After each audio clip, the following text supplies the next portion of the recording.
Let's talk now to Alison Cope, who's an anti-violence campaigner. She lost her own son, Joshua, to knife crime in 2013, which, if you think about it, is 11 long years ago. Alison, a very good morning to you. Thanks for joining us. Good morning, Mike. Thank you for having me. Yeah, we've spoken before, Alison. I know this must be difficult for you because this must bring back all sorts of, memories of what happened to Joshua. But when you see this kind of randomness, it just seems to be so senseless, doesn't it? There's no, your mind can't really cope with the fact that there's a guy there just randomly attacking people. No, and my thoughts go out to hit the young man that lost his life and everyone else involved. I think this is going to, not regarding the investigation, but I'm sure that they'll get behind why this has happened. Yeah. So it's very, very different, probably, from the level of youth violence that we're seeing. But even still, it's another person feeling that a weapon is the choice to walk out the house and attack people with. And I mean, in your campaigning, have you found any reason why this is happening so regularly? Why so many people, whether they're a 36-year-old man or whether they're 18-year-old or 15-year-old kids, what is it that's driving them towards this kind of level of violence? There's many factors, and I think that's what makes knife crime so complicated and hard for people to get their head around.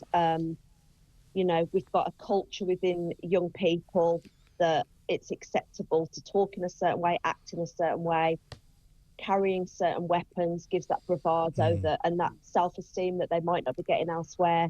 You've then got people that choose to carry weapons like this just, out of sheer, trying to hurt people, crime. There's so many factors. And then, we've presented all the research we need to government. We've presented everything we need, and yet we're still not getting a grip of it. And I find it really sad that, we're prioritising things like HS2, trams, new builds, but we're not prioritising youth violence in this country. And I don't know what it's going to take for that to happen. I really don't. And do you think that there's something that they could do, which you've advised them maybe to do, I mean, obviously there's no quick fix as such, but what would you say they could think about at least doing to try and stem the number of these events? I think a very good starting point would actually be education, but make it compulsory, because at the moment it's not compulsory. So if 10% of schools are covering all the different elements that are leading to knife crime, that's fantastic. But then that's 90% of schools that don't actually have to have this conversation. And then that can lead to lots of help for young people if they're struggling in their own life, if they're exposed to gangs, drugs, mental health, poverty. It just gives us an opportunity to open up these conversations with young people. I met with the Shadow Home Secretary 2 weeks ago to discuss the plans moving forward if there is a change in government. And the focus was dispersal of gangs and drugs, which of course needs to be done.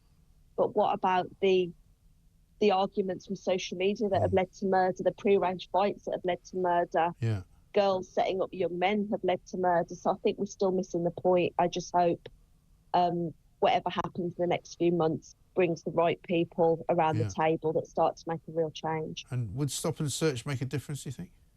Yeah, everything. Every single thing that everybody will say, consistent sentencing, stop and search, a strong message that this is not acceptable in this country.